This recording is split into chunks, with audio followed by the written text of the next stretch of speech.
Inquiets depuis 2 ans à cause de la destruction de leurs plantations par des maladies et insectes, les producteurs de cocotiers peuvent désormais se réjouir.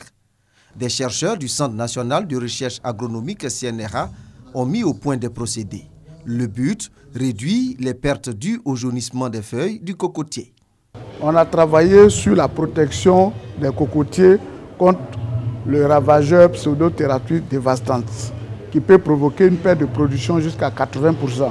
On a testé 9 types de plantes. Sur les 9 types de plantes, on a retenu 3 plantes qui se comportent très bien et qu'on peut utiliser pour protéger les cocotiers sans utiliser de produits chimiques, sans effet secondaire et à moindre coût.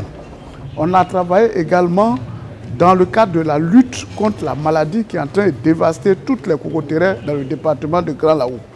On a testé 56 variétés hybrides de la collection de Port-Boué et il y a 2 variétés promoteuses que les planteurs désormais pourront utiliser pour replanter toutes les cocotiers détruites sans que cette maladie puisse faire effet. Tous ces résultats de recherche ont été rendus possibles grâce à un financement du Fonds interprofessionnel pour la recherche et le conseil agricole FIRCA.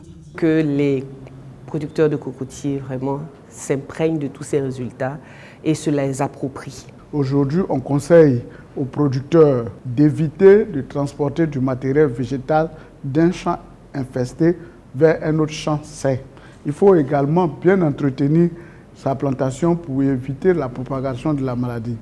Si votre plantation est atteinte, il faut immédiatement couper tous les arbres atteints, les ensevelir après avoir bien brûlé. La cocotière ivoirienne couvre une superficie de plus de 50 000 hectares avec une production annuelle de 65 000 tonnes de copra, soit une production de 520 millions de noix de coco.